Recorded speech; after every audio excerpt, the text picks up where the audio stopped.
न्यूज़ाबाद फतेहपुर शाख जे नंढनि आबादगारनि खे पाणी न मिलण ऐं पाणी चोरीअ ख़िलाफ़ अवामी इतिहाद ऐं फतेहपुर शाख जे पिछड़े आबादगारनि जो SDO आपाशीअ ख़िलाफ़ एहतिजाजी मुज़ाहिरो कयो वियो। अवामी इतिहाद ज़िले मटियार जे अॻवाणीअ फतेहपुर शाख जे आबादगारनि सां गॾिजी प्रेस क्लब हालात एहतिजाजी मुज़ाहिरो करे सख़्त नारेबाज़ी कई। पाणी नाहे छो भला, करबला करबला ऐं पाणी खातिर झेड़ो आहे, ज़मीन खातिर झेड़ो आहे जा ज़ोरदार नारा हंया। मुज़ाहिरे जी अॻवानी सरदार अयाज़ मेमण, फ़क़ीर मोहम्मद लाखो, साहिब ॾिनोवरिया, अब्दुल रशीद ॾेतो, शकूर नाज़ ख़ासकेली ऐं ॿिया करे रहिया हुआ।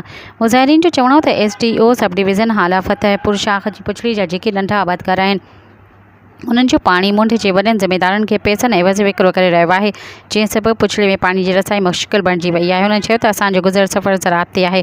पाणी न हुअण सबबि अञा ताईं वोण जे पोखाई बि नथी सघिया आहियूं।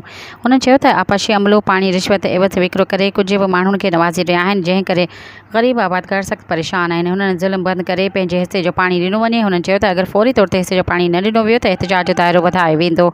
सब्सक्राइब कयो अवामी न्यूज़ HD खे ऐं ताज़ा तरीन ख़बरुनि लाइ ॾिसंदा रहो अवामी न्यूज़ HD।